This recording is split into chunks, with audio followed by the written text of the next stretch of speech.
सगळ्यात मोठा वाटतं तर मित्रांचा ते आहेत. आता मी आहे ते त्यांच्यामुळे पेपर अभ्यास माहित नाही, अभ्यास माहितच नाही. अभ्यास कसा करायचा म्हणलं एनसीसी म्हणजे माहित होतं. हा त्या एनसीसी मध्ये मी आलो होतो.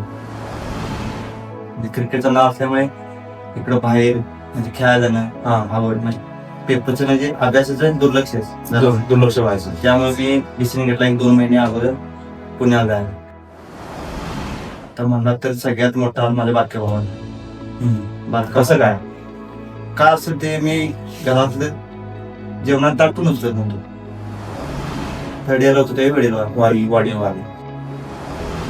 का असेल तिकडे पुण्याला सगळ्यात पोरांनी म्हणजे मित्रांनीच पाहिला. मित्रांनी का असं पाहिजे असं सुट्टी मित्रांना एक प्रकारे वडील असले का मित्र माझ्या सोबत. पोलीस भरती. पण या भरतीच्या अगोदर अनेक युवकांना आपल्या आयुष्याच्या अनेक परीक्षा द्याव्या लागतात आणि असे लाखो युवक आपले भविष्य अनुभवत असतात, आजमावत असतात. नुकताच पोलीस भरतीचा निकाल लागलाय. निस्पोलीतील 4 युवक भरती झाले. त्याच्यापैकीच एक जो आहे करण चौले आपल्या सोबत आहे. त्याच्याकडनं जाणून घेणार आहोत या भरतीत नेमका तो सक्सेस झाला कसा. खर तर लहान भाऊ वडील हयात नाही, आई शेती करते. जेमतेम परिस्थिती, अभ्यासाला जावं, बाहेर खर्चाला, फिजिकलला पैशाची जेमतेम अडचण. अशा संघर्षातनं हा युवक अगदी कमी वयात भरती झाला. त्याच्या यशाचा फॉर्म्युला नेमका काय आहे, यशाचं नेमकं मर्म काय आहे, त्याच्याकडनं जाणून घेणार आहोत. तुझं पहिल्यांदा डिजिटल कोल्हापूर तर्फे सहर्ष स्वागत आणि अभिनंदन. तू सक्सेस झालास. काय सांगशील एकंदरीत पोलीस भरती झालास, आज निकाल लागला असला तरी या सगळ्याची सुरुवात कधी झाली होती, किती सालापूर्वी झाली होती, नेमकं त्याच्या पाठीमागचं कारण काय होतं? सुरुवात म्हणजे मी पहिल्या भरतीला ट्रायच करत नव्हतो. माझी आवड होती क्रिकेट घेणं. त्यानंतर एनसी भरतीला गेलो. एनसीसी भरतीला गेला. ते दोघं मित्र घेऊन गेले. म्हणजे एनसी रनिंग पण मारायचं मला माहित होतं. बरं, एनसीला गेला त्यावेळी.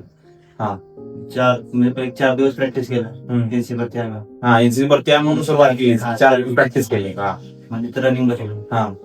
मग रनिंगला जेव्हा 1 नंबरला रिझल्ट म्हणजे इनला पण नव्हतो मी एनसीला, रिझल्ट होतो. मग शेवट 1 वर्ष काढलं.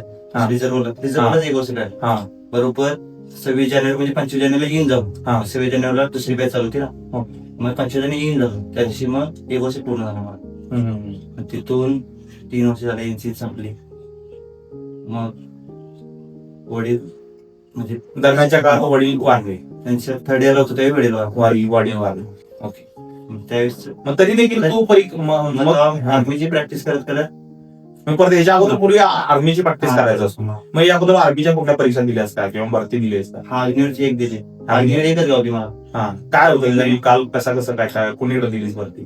इथे कोल्हापूरला दिली. कोल्हापूरला दिलीस. मग त्यात कुठं काय नेमकं कमी? फिजिकलला काय 100 मार्क म्हणजे फिजिकल 100 मार्क होतं. तिथे 100 मार्क पडले. पेपरला क्वालिफाय झालेलो. मग पेपरला थोडे कमी होते मार्क. आणि जे 20 सर्टिफिकेट होतं ते 10 मार्क मिळालेले. ओके. ते पण मेरिटला बाहेर पडलो. म्हणजे फायनल कट ऑफ तू बाहेर पडलं. त्यानंतर मग पोलीस भरती सुरू. किती पोलीस भरती आता तुझी? ही आता म्हणजे द्यायचं मग 3-4 मध्ये पहिली. आता ही मला दुसरी भरती. ओके. गेल्या वेळी दिलीस त्यावेळेच काय फिजिकल तुझं त्यावेळी मला 38 पडले. 38 पडले. 50 पडले. मग पेपर अभ्यास माहित नाही. अभ्यास माहितच ना. अभ्यास कसा करायचा म्हणलं.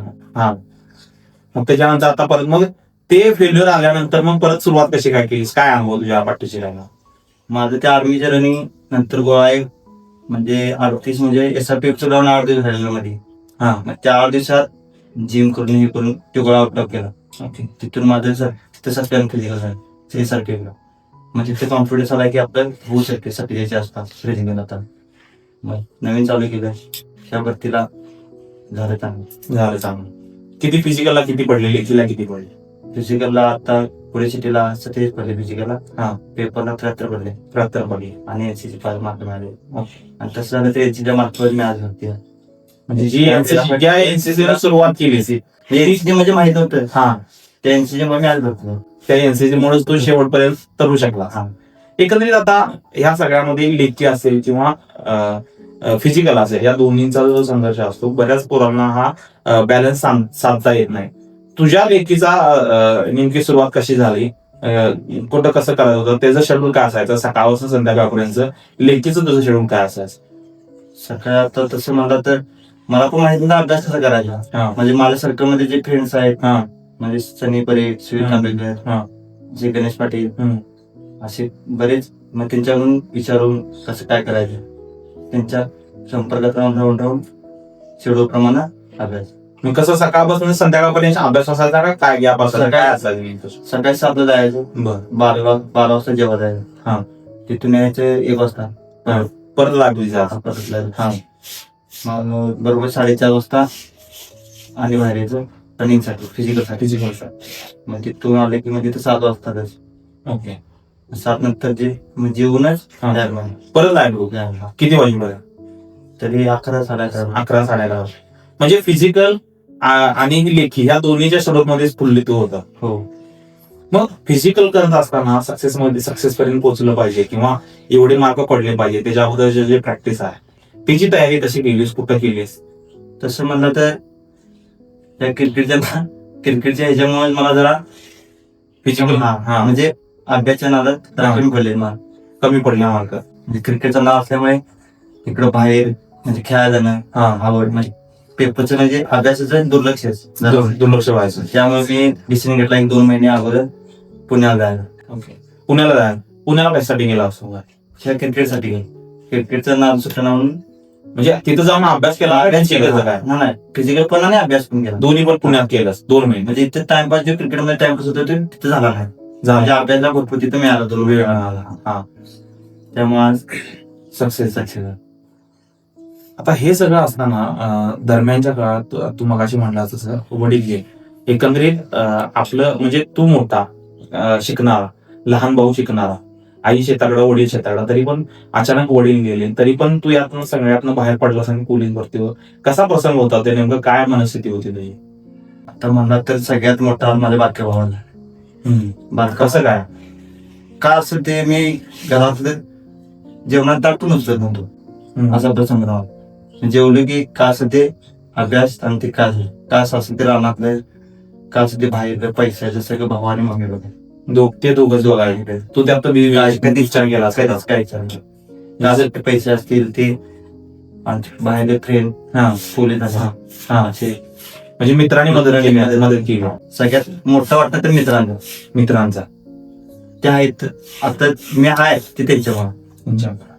एकंदरीत ह्या सगळ्या प्रवासात आजही काही युवक जे आहेत ते पोलीस भरती करतात. त्यांचं स्वप्न, कालपर्यंत तुझं जे स्वप्न होतं की पोलीस भरती व्हायचं, तसं त्या युवकांचंही स्वप्न आहे. काय सांगशील तू, नेमकं कसं सक्सेस मिळू शकतं? सक्सेस मिळण्यासाठी या मुलांनी, या स्पर्धा परीक्षा देणाऱ्यांनी, पोलीस भरती करणाऱ्यांनी काय केलं पाहिजे असं वाटतं, ज्याच्यामुळे सक्सेसचा रेट वाढू शकतो? जी गोष्ट आपल्याला आपलं हातचं मार्क आहे ते घालवू नये. म्हणजे आपला फिजिकल चांगला आहे, त्यात मार्क आपण घालवू नये. म्हणजे फिजिकलच्या जोरावर पण आपण थोडं पाहिजे 4-5 मार्क कमी पडले पेपरला, तर आपण फिजिकलच्या हेतून आपण तिथं आणू शकतो. फिजिकल कमी पडले तर आपण अभ्यासात अभ्यासात 4-5 मार्क पुढे समजू. म्हणजे थोडक्यात ज्याचा जो प्लस पॉईंट आहे त्याला कमी नाही, ते कमी येता कामा नाही, त्यामुळे तू एकंदरीत फायनल रिझल्ट मधून बाहेर पडू शकतो असं तुला म्हणायचं. काय सांगशील, या सगळ्या प्रवासामध्ये लक्षात राहणारा असा कुठला क्षण आहे का जो कायमचा तुझ्या लक्षात राहील आजपर्यंतच्या प्रवासामध्ये, जो कधीच तू विसरणार नाही? दुःखद असेल, सुखद असेल, काय प्रसंग होता तुम्ही? माझा एवढा प्रसंग आहे की मी जे आहे ते माझ्या फ्रेंड सर्कलमुळे. एवढा तुझ्या यशामध्ये मित्रांचा वाटा आहे? सगळ्यात मोठा वाटा मित्रांचा. का नेमका, का तसं का म्हणतोस?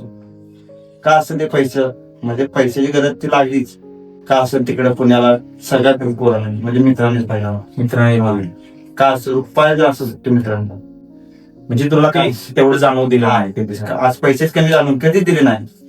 आणि असं नाही की एक प्रकारे वडील असले का मित्र माझ्या सगळं, त्याच्यामुळे इथपर्यंत मी पोहोचू. धन्यवाद मित्र, तू वेळ दिला आम्हाला.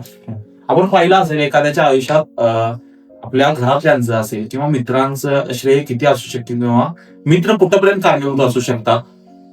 मगाशी पण आपण चर्चा केल्याप्रमाणे जशी संगत असायला पाहिजे तसेच आपल्या सगळं उतरत जातं. याही मित्रांनी तेच सांगितलं की आपल्या आयुष्यामध्ये मित्र एवढे कारणीभूत ठरले की आज माझ्या यशाचं जे काय श्रेय आहे ते माझे घरातले आणि मित्र यांनाच तो देऊ इच्छितो. अशा संघर्षासह कहाणीसह भेटूया एका नव्या विषयावर. तोपर्यंत धन्यवाद. अशाच नवनवीन अपडेटसाठी डिजिटल कोल्हापूर चॅनेलला सबस्क्राईब करायला विसरू नका.